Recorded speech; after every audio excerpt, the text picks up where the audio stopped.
Hello friends, how are you? I'm Dharmendra Raj. तपाईले हेर्नुहुँदैछ MD Live technology.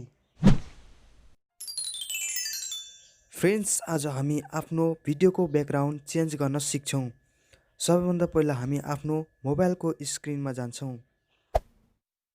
म आफ्नो मोबाइलको स्क्रिनमा आइसकेको छु। म काइनमास्टर एप्लिकेसन ओपन गर्छु।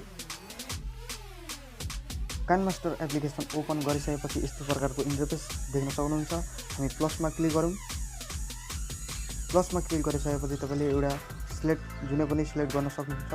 म यो सिलेक्ट गर्छु।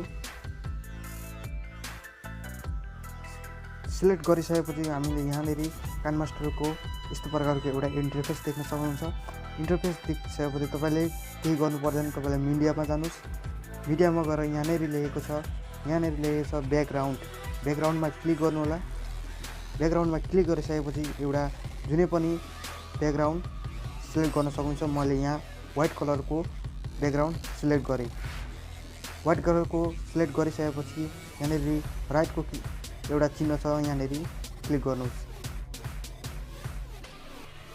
क्लिक गरिसकेपछि यहाँनेरि हामी फेरि पनि लेयरमा जान्छौँ। लेयरमा क्लिक गर्नु होला। लेयरमा क्लिक गरिसकेपछि मिडियाको अप्सन आउँछ। मिडियाको अप्सनमा तपाईँ क्लिक गर्नु होला। क्लिक गरिसकेपछि एउटा ग्रीन इफेक्ट भएको भिडियो सिलेक्ट गर्नुहोस्। म यहाँनेरि एउटा स्पाइडरम्यानको छ, स्पाइडरम्यानको मैले क्लिक गरेँ। यहाँदेखि म कट गर्न चाहन्छु। कट गर्नको लागि तपाईँलाई यहाँ कैँचीमा क्लिक गर्नु होला। कैँचीमा क्लिक गरिसकेपछि यहाँनेरि तपाईँले क्लिक गर्नुहोस्, किनकि हामी लेफ्ट साइडतिर कट गर्नुपर्ने हुन्छ।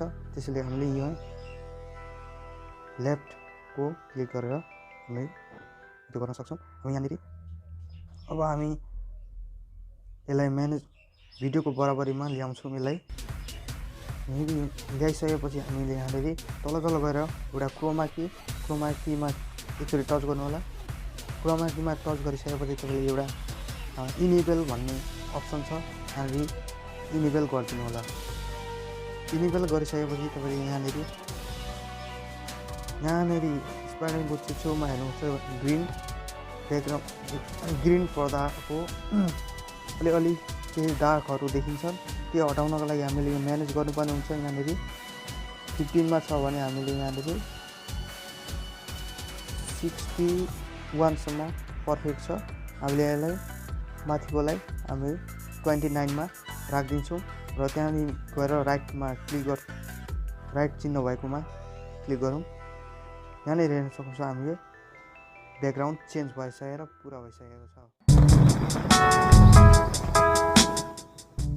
फ्रेन्ड्स, यो भिडियोबाट तपाईँले केही सिक्नुभयो भने लाइक गर्नुहोस्। यस्तै प्रकारको भिडियो हेर्नका लागि च्यानललाई सब्स्क्राइब गर्नुहोस् र छेउमा भएको बेललाई थिच्नुहोस्।